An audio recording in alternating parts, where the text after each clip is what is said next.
A virus that spreads through conversation is running rampant. Infected individuals don't mutate or die, but they ramble incoherently. This condition is called logomania. To prevent infection, people have put on headphones one after another. All communication channels have also been shut down. The virus has plunged the entire country into an economic crisis. People live in panic and chaos. To respond to the crisis, the military decided to divide cities and establish quarantine safety zones. However, some quarantine zones took the opportunity to seize power. One day, Murat, a man wearing glasses, went out to buy daily necessities. While waiting in line to check out, he encountered a logomania patient. The checkout counter quickly identified the virus carrier, immediately sounded the alarm, and rapidly closed the supermarket's rolling shutter door. People panicked and scrambled to flee towards the door. Murat failed to escape the supermarket because he was momentarily dazed. At this moment, a boy not wearing headphones crawled out from behind the shelves. The logomania patient walked towards the boy. After hesitating for a moment, Murat still ran over and handed his own headphones to the boy. Fortunately, the staff,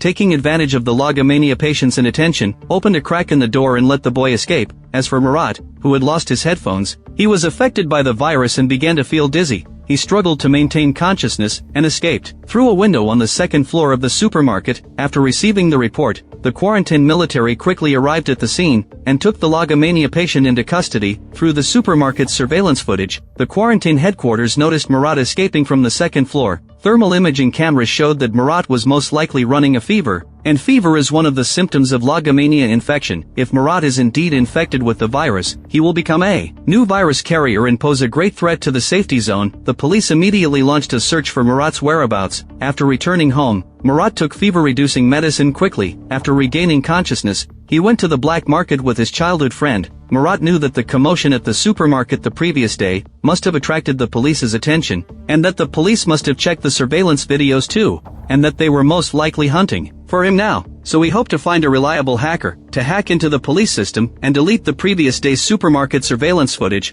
to avoid unnecessary trouble. However, the cost of hiring a hacker was very high, and the cash the two of them had on hand wasn't enough to cover it. Seeing Murat's troubled expression, the black market seller said that there was no other way. He could sell Murat a fake ID to let Murat sneak into the quarantine headquarters and delete the video himself. Moreover, the price of the fake ID was much cheaper than hiring a hacker. Murat agreed to this proposal on the spot. His luck was fairly good this time. He not only sneaked into the quarantine headquarters successfully, but also happened to encounter an emergency meeting being held there. No one noticed his presence for the time being. Unfortunately, this luck didn't last long. When Murat was entering the computer password, the screen actually showed incorrect password. The password the black market seller had given him didn't match. The incorrect password information also triggered the alarm system. Murat had to flee temporarily. At the same time, the police found the boy who had been helped by Murat in the supermarket and obtained the headphones Murat had been wearing at that time from the boy. These headphones were specially made by the Quarantine Bureau. Ordinary people couldn't possibly get them. They obtained Murat's identity through the serial number on the headphones, and found out that he was one of the researchers in Project X 5 years ago. David immediately reported the matter to his superior, Tom. He had thought he would receive praise from his superior, but unexpectedly, Tom said that David must have made a mistake in his investigation, because all the researchers in Project X had either died in a laboratory fire 5 years ago, or eventually died after contracting logomania. But Murat had indeed appeared in the video. Even though Tom told David not to get involved in this matter anymore, David still chose to continue the investigation, and even took his team to Murat's home without authorization to make an arrest. Only Murat's elderly mother was at home. Seeing so many police officers coming to the house, the mother realized something was wrong, and hung a red Christmas tree on the window. It was at this time that Murat returned home. When he saw the red Christmas tree in front of the window, he immediately turned around and ran away. The police thus missed Murat by a narrow margin. Having evaded the police pursuit, Murat went to seek help from his old friend, a doctor, and told the doctor that he had decided to do something for the world. It turned out that Murat was immune to the logomania virus, and the reason for his immunity was that he had taken a type of blue pill many years ago. This type of pill was developed by Ghoul, a researcher in Project X. Ghoul had also died in the laboratory fire 5 years ago, but just a few days ago, Murat had received a bag of blue pills from his childhood friend. The fact that this type of pill was still in circulation proved that Ghoul might still be alive, so he decided to go look for Ghoul's whereabouts. Based on the pattern on the pill, Murat found a tattoo parlor, and found the pattern designer there. Asking the designer about the origin of the pill, after taking a look at the pill, the designer said that the pattern was indeed designed by himself. but he didn't have the sample data of the pill, and that if Murat wanted to find more relevant clues, he had to go to Quarantine Zone 6. Quarantine Zone 6 was no ordinary place. There were not only no armed police on guard there, but the entire quarantine zone was filled with logomaniacs and people with mental illnesses. Even so, Murat still decided to take a gamble. Before setting off, he entrusted his mother to the doctor, then went to the black market seller again to buy a new ID card for himself, and also changed his appearance a bit. On the other side, Tom was very angry after learning that David had acted without authorization, and threatened to fire him if he continued the investigation. Now, the case of Murat was fully handed over to the secretary to handle. David went to his former captain to pour out his grievances, saying that he would continue the investigation no matter what. The reason why David insisted so much was that his wife and children were both logomaniacs. For years, he had to lock his wife and children in a fully enclosed room, and even during the short periods of time they spent together, he had to wear headphones. If he could find the immune gene in Murat, then his wife and children would be saved. Murat was already on his way to Quarantine Zone 6, because of his special identity now. Wanted notices with his photo were posted all along the way. He kept his head down and mixed in with the crowd, but still attracted the attention of an armed policeman. Just then, a woman walked up to Murat and pretended to be a couple with him, and just like that, they slipped past the armed policeman. Meanwhile, Murat also felt a little lightheaded, because the woman's appearance was like his late wife's. Murat was led into Quarantine Zone 6 by the woman. They came to a rooftop and looked out at the scene of Quarantine Zone 6. Once, this place was also a warm town, but now only broken walls and ruins remain. The entire city was in a mess. The woman told Murat that her name was Sul. The reason she helped Murat was that she knew Murat had the immune gene, and hoped that Murat could become a member of the Plus One organization. The Plus One organization is a civilian-founded organization, and the purpose of its existence is to find a way to cure logomania. Unexpectedly, having just escaped from the quarantine headquarters, he had fallen into another trap. Murat said that he had more important things to do on this trip, and didn't want to join the Plus One organization, which he didn't understand. The two of them argued back and forth and couldn't reach an agreement for a while. Sul didn't press him either, but only left the address of the Plus One organization, hoping that Murat would contact them if he figured it out. After parting with Sul, Murat came to the place where he used to live. This place had long been in ruins, but it had once been a warm home for him and his wife. On the other side, Tom found his friend Jason, and told him that David was now a big trouble, and that they must find a way to kill him. It turned out that the experiment back then wasn't an accident, but was jointly planned by Tom and Jason, and its purpose was to spread the virus, and seize political power while taking the opportunity. But now David had discovered a loophole in their plan. Jason took the information provided by Tom, and said that he would use the method they used before to deal with it quickly. The next morning, Murat continued his journey to find Gul, but he didn't expect that as soon as he walked out of his home, someone put a hood over his head, and directly tied him to an underground warehouse. Quarantine Zone 6 rarely has anyone entered, so every new face arouses their vigilance. The other party interrogated Murat about which side had sent him as a spy. When Murat was at a loss, Sul arrived in time and rescued Murat. It turned out that the ones who had captured Murat were members of the Plus One organization. Having been captured here unexpectedly, Murat simply took the opportunity to learn about this organization. He learned from Sul that Quarantine Zone 6 had become what it is now because the higher authorities didn't treat logomaniacs as living beings,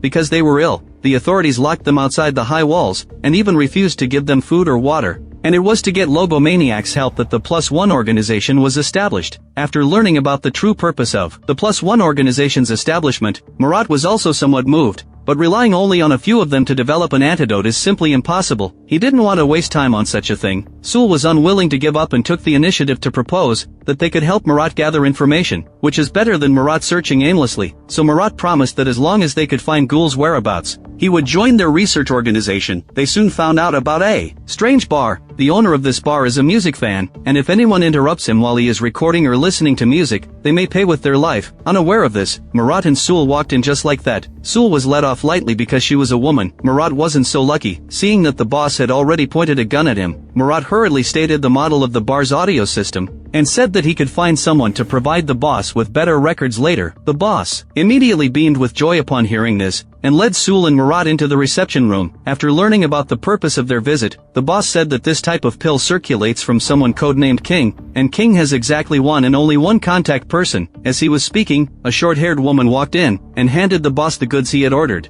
and caught sight of the pill in Murat's hand out of the corner of her eye. After the short-haired woman left, the boss said that the woman just now is named Arzuman, and she is King's only contact person. Murat and Sul hurriedly chased after her, but only saw Arzuman sitting in the driver's seat. She took the pill in front of them and then drove away in a swagger. On the other side, the secretary found David a little strange, and quietly followed him after he got off work, and discovered the secret that David was hiding logomaniacs. The next second, David held a gun and pressed it against the back of the secretary's head. After the secretary repeatedly promised that she wouldn't leak the secret, David finally let the secretary leave. But as soon as the secretary returned to the company, she betrayed David and reported the matter to Tom. After hearing about this, Tom didn't react much, but instead told the secretary to continue the investigation. In the evening, Tom invited the secretary to the parking lot, on the pretext of exchanging information, and handed her a tape. Seeing that Tom also put on headphones, the secretary didn't think much more about it, but after she put on the headphones, Tom grabbed the secretary by the neck, and forced her to listen to the entire content of the tape, and the tape was full of conversations of logomaniacs. The secretary was thus infected with logomania. After all, she had found out too many things, and to prevent future troubles, Tom had to get rid of her. On Murat's side, there finally came new developments. He encountered the contact person, Arzuman, on the way to buy equipment with Sul. After confirming that Murat wasn't a logomaniac, Arzuman gave him a mobile phone, and said that if he wanted to meet the king, he must act in accordance with her instructions, otherwise, he would lose this opportunity. And Murat also confirmed from Arzuman that the king was the ghoul he was looking for. Murat followed the instructions on the phone and arrived at an abandoned office. On the table was the envelope Arzuman had given him. After reading the instructions inside the envelope, Murat opened the safe beside him and began to crack the password inside. Based on the instructions in the letter, Murat quickly cracked the password and opened the safe, but inside, there was an even more complex numerical password. After analyzing hundreds of numbers, Murat finally managed to find the location corresponding to the password. He and Sul went to an abandoned dock and boarded a cargo ship. A man came out from inside to greet them. After confirming that the two were not carrying dangerous items, they were blindfolded and pushed into a car. But just 1 second before departure, the man pulled Sul out of the back seat again. In the end, he left alone with Murat. After a bumpy ride, Murat arrived at a chaotic base. This was the final test designed for him by Ghoul. 75 people were detained in this base,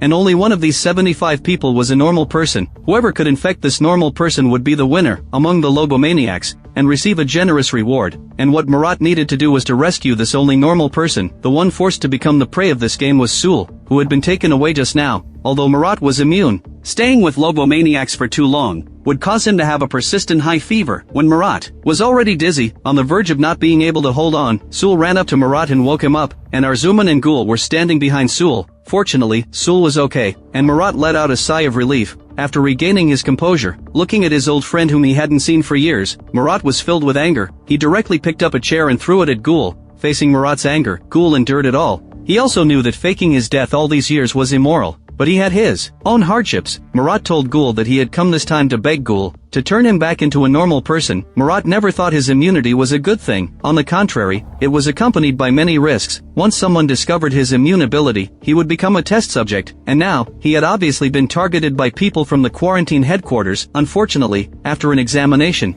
Murat learned that the reason for his immunity had little to do with taking drugs. It was mainly because his brain structure was different from others, that he wasn't affected by logomaniacs. And Ghoul also told Murat the truth from 5 years ago. During the Project X experiment 5 years ago, Ghoul and Tom belonged to the same research institute. After the logomania virus appeared back then, Tom's plan was to imprison all infected people, and then manage this group of infected individuals. But Ghoul disagreed with his idea, believing that the act of imprisonment was too inhumane. Moreover, their top priority at that time should have been to develop a drug to combat the virus. The two had a major disagreement over this matter and even got into a fight. In the chaos, Tom knocked Ghoul unconscious. He was extremely scared at that time, so he set fire to the laboratory and took away all the research data. But what he didn't know was that Ghoul woke up in time and escaped successfully. If eliminating his immunity was what Murat desired, Ghoul could make it happen for him. So they borrowed the laboratory of the Plus One organization and planned to perform the surgery there. David also found out that Murat was in quarantine zone 6. He went to the bar owned by the music fan boss, planning to obtain clues directly through violence. But unexpectedly, at this moment,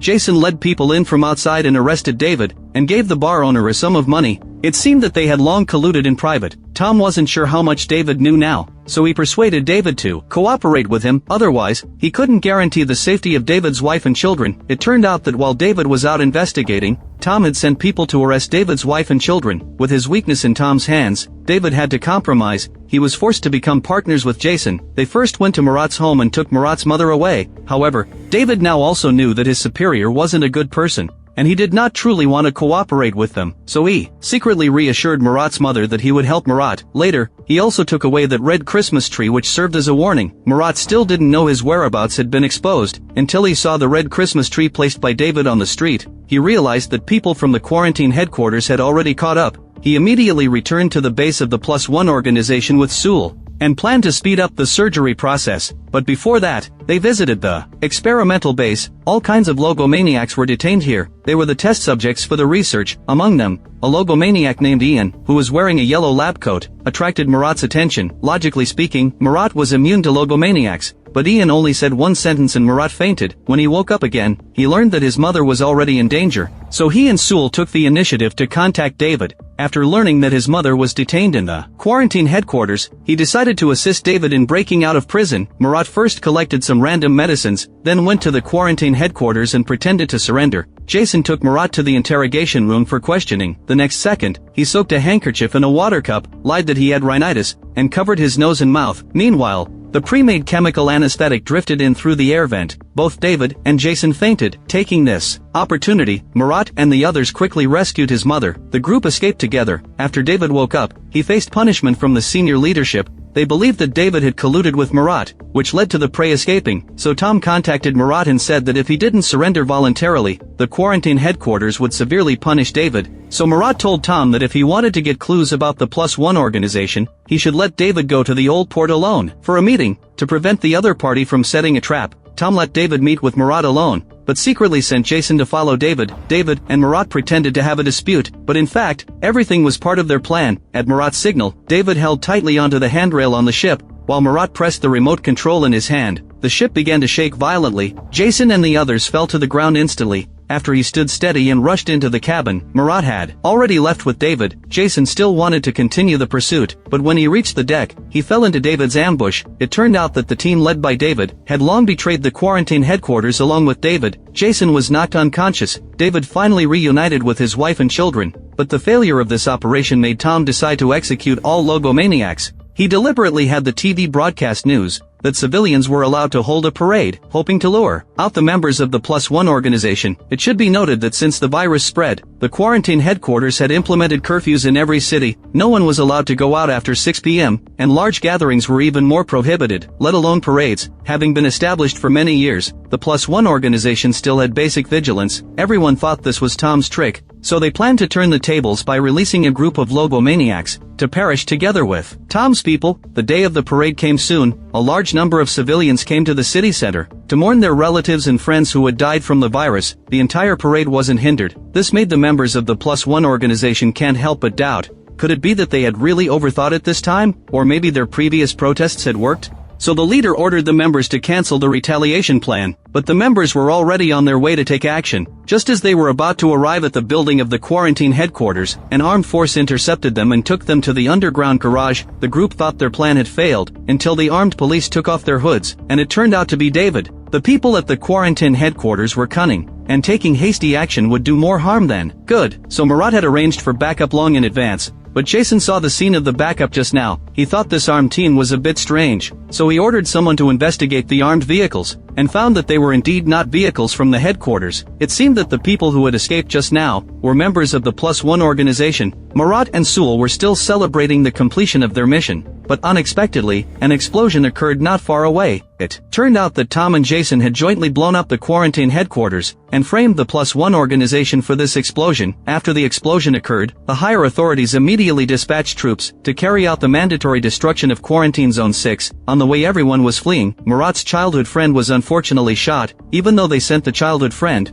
to the base for treatment at the fastest speed, but because important organs were injured, the doctor was also powerless to save him. The departure of his childhood friend, and the second destruction of Quarantine Zone 6 made Murat make up his mind to develop a vaccine, but before that, they had to first save their own lives, and also take Ian with them to escape. It turned out that both Ian and Murat were test subjects 5 years ago. That experimental gave Murat immune cells, while Ian became a logomania controller, who could control all logomaniacs with his own power. So Ian was their most precious test subject. Moreover, Ian was different from other logomaniacs. He had his own consciousness. As long as cooperation could be reached, Ian would also become their helper. David quickly prepared vehicles for everyone. Just as they were about to drive out of quarantine zone 6, several armed policemen stopped them. At the moment the car door was opened, Ian directly said a sentence. The next second, several armed policemen were infected with the virus. Sewell was very confused. Why were the armed policemen still infected, even though they were wearing headphones? The doctor explained beside them. That was because Ian didn't spread the virus through sound. He could directly transmit the virus into the infected person's body through bone conduction, and the reason they could be spared now was also because Ian didn't regard them as enemies. At the same time they were fleeing in a hurry. Tom had quietly sneaked into Murat's home and tried to find any possible clues. The room was dim. Tom carefully rummaged through the items on the table. Suddenly, his gaze was attracted by a photo. It was a photo of Murat's wife. Looking at the woman in the photo, Tom's eyes had a complicated expression. At the same time, the subordinates also found out that Murat was planning to go to the dock, so Tom sent people to set up a stakeout there. But the quarantine headquarters wasn't the only one who sent people to set up an advanced stakeout. Murat had also long asked the black market seller to keep an eye on the situation for him. Unfortunately, just as the black market seller was about to inform Murat and his group had already arrived by car. Tom spotted Murat's figure through the surveillance footage and immediately issued an order to close the net. However, at this critical moment, Murat's contact arrived just in time, piloting a seaplane. The roar of the plane's engine cut through the silence. Murat and David exchanged a glance and nodded tacitly, as if sharing a silent farewell. Subsequently, Murat and Sewell quickly boarded the plane. Tom could only watch as the target slipped away right under his nose, and he was furious, but he also had a backup plan. On the plane, Sewell sat in her seat, filled with doubt and anxiety.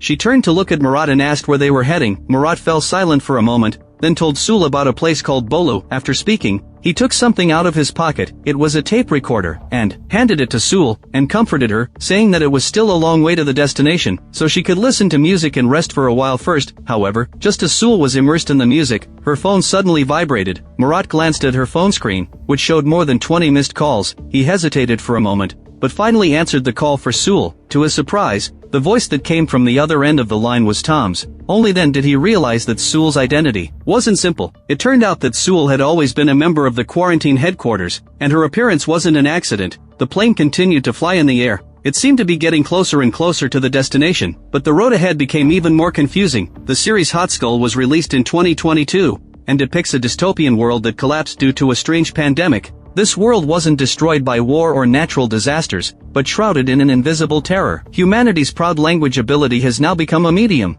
that turns people into puppets. A deadly manic disease called Hot Skull spreads through verbal communication. To avoid infection, people must wear headphones to isolate sound. Once infected, they will be arrested and quarantined by the ruthless Quarantine Bureau. The protagonist of the story is Murat, a linguist who is the only person immune to this disease. The plot begins when he exposes the secret of his immunity while saving a teenager. This leads to him being hunted by the Quarantine Bureau, forcing him to flee among the ruins and flames of Istanbul, and trying to uncover the secret of his own immunity and the truth behind the disease. Through the stories of these characters, the series explores how the light and darkness of human nature intersect in extreme adversity. The concept of a virus spreading through language is extremely unique and thought-provoking. It directly examines the dual nature of language, the most fundamental communication tool of humanity, which is not only a link of civilization but also a potential destructive carrier. This easily evokes memories of the pandemic era, and people's complex fears about contact and information. The plot can be seen as a powerful metaphor. This language-borne epidemic may symbolize how misinformation, extreme ideologies, or belief systems incite,